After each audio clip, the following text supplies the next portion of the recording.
যে বিপ্লবের ভিতর থেকে উদয় হয়েছিল দ্বিতীয়বারের মতো যে ব্যক্তিত্ব, তার নাম ছিল জিয়াউর রহমান। তার আগে 1971 সালে যখন তিনি একবার মুক্তিযুদ্ধের ঘোষণা দিয়েছিলেন এবং ঘোষণার আগে তিনি বলেছিলেন, কি বলেছিলেন, 25শে মার্চের কালো রাতে যেদিন পাকিস্তানি হানাদার বাহিনী হায়নার মতো বাংলাদেশের নিরীহ মানুষের উপরে ঝাঁপিয়ে পড়েছিল, সেদিন শহীদ প্রেসিডেন্ট জিয়া রহমান, আজকে আমরা যাকে শ্রদ্ধা করে স্মরণ করি, তিনি কি বলেছিলেন? তিনি বলেছিলেন, উই রিভোল্ট, আমরা বিদ্রোহ ঘোষণা করছি পাক সেনাবাহিনীর বিরুদ্ধে। কই সেই আওয়ামী লীগ যারা নিজেদের স্বাধীনতার পক্ষে শক্তি বলে দাবি করে, সেই আওয়ামী লীগ সেদিন কোথায় ছিল? কোথায় ছিল? তারা ছিল একটি পলায়নপর রাজনৈতিক শক্তি, তাদের স্বাধীনতার পক্ষের শক্তি বলে দাবি করার কোনো যৌক্তিকতা নেই। তারা পালিয়ে গিয়েছিল সেদিন সীমান্ত অতিক্রম করে একটি নিরাপদ আশ্রয়ে নিজের জীবন বাঁচানোর জন্য।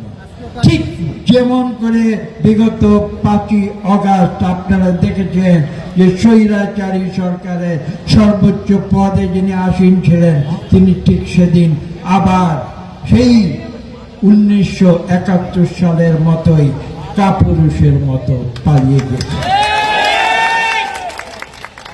আজকে সেই 1971-এর 25শে মার্চের ইতিহাস, 7ই নভেম্বরের সিপাহী জনতার বিপ্লবের ইতিহাস, তৎপরবর্তী দেশনেত্রী বেগম খালেদা জিয়ার নেতৃত্বে 1990-91-এর যে স্বৈরাচার বিরোধী আন্দোলনের ইতিহাস এবং সর্বশেষ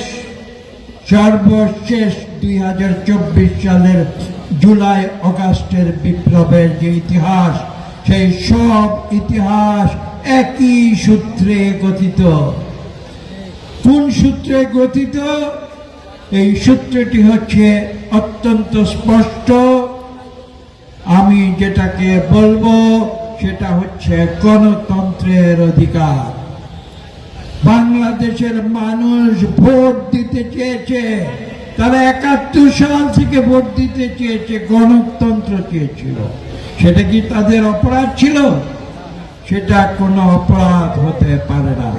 অথচ দেখুন, যে গণতন্ত্রের জন্য বাংলাদেশ স্বাধীন হয়েছিল 71-এর পরে 72 থেকে 75, মাত্র 3 বছরের ব্যবধানে সেই বাংলাদেশকে একটি একদলীয় বাকশালে পরিণত করেছিল এই আওয়ামী লীগ। সেই ইতিহাস আজকে নতুন প্রজন্মকে জানতে হবে।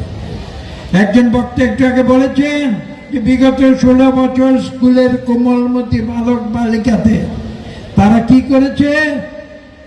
তারা আওয়ামী লীগের বাকশালী ট্যাবলেট খাইয়েছিল। খাওয়ায় নাই?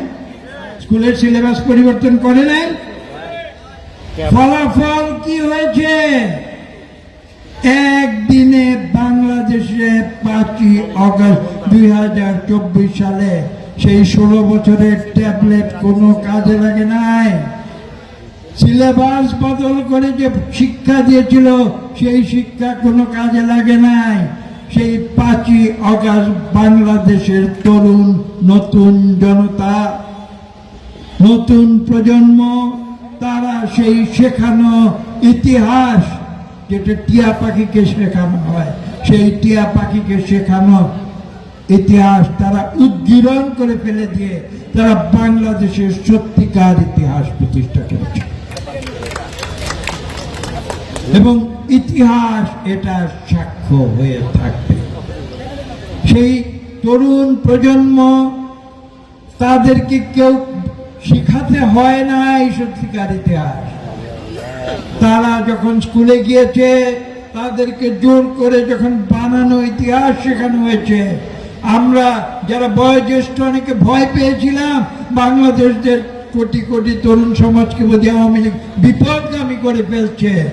আজকে গর্বের সঙ্গে বলতে পারি বাংলাদেশের তরুণ সমাজকে আওয়ামী লীগ বিপদগামী করতে পারে নাই।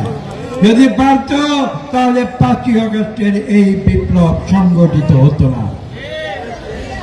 যে আজকে প্রমাণিত হয়েছে সেই 7ই নভেম্বরের ধারাবাহিকতায় আজও বাংলাদেশের মানুষ তারা ন্যায়, সত্য এবং আইনের শাসনে বিশ্বাস করে। তারা অন্যায়কে সমর্থন করে না, তারা মিথ্যাকে সমর্থন করে না, যারা জুলুমকে সমর্থন করে না, তারা অত্যাচারকে সমর্থন করে না, তারা মিথ্যা মামলা হামলাকে সমর্থন করে না। আমরা সত্যের পথে আছি, আমরা সত্যের পথে থাকব। এবং আজকে বিবেচনা করুন, বিগত 20-22 বছর ধরে বাংলাদেশের তরুণ সমাজ যারা ভোটের অধিকার পেয়েছে 18 বছর বয়সে, তারা কেউ ভোট দিতে পারে নাই।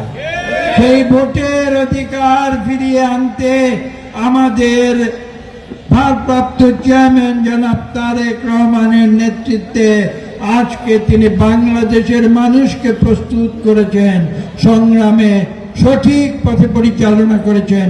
ইনশাআল্লাহ আগামীতে এই অন্তর্বর্তীকালীন সরকার একটি সুষ্ঠু নিরপেক্ষ নির্বাচন দেবে, যেটা তাদের প্রধান দায়িত্ব, এবং সেই নির্বাচনের মাধ্যমে বাংলাদেশে গণতন্ত্র পুনরায় প্রতিষ্ঠিত হবে।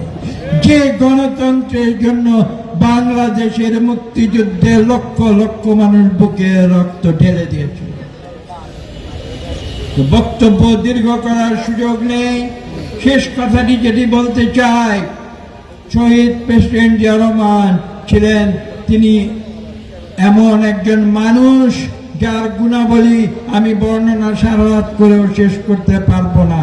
তবে যে কথাগুলো এখানে বিভিন্ন বক্তারা বলেছেন তার বিরক্তি না করে আমি যে কথাটি আজকে আপনাদের সামনে উপস্থাপন করব সেটা হচ্ছে এই যে শহীদ প্রেসিডেন্ট জিয়া রহমান কিন্তু বাংলাদেশের যে গ্রামীণ যে সংস্কৃতি, যে গ্রামীণ কৃষ্টি, পালা গান, যাত্রা, বাউল গান, তার মূল্যায়ন করেছিলেন অন্য কেউ নয়, অন্য কেউ নয়, শহীদ প্রেসিডেন্ট জিয়া রহমান।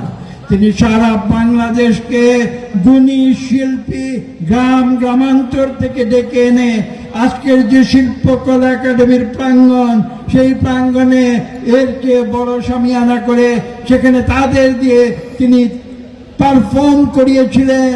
তাদের যে সুপ্ত প্রতিভা সেটাকে বিকাশের পথ শহীদ প্রেসিডেন্ট জিয়া রহমানই উন্মুক্ত করে দিয়েছে।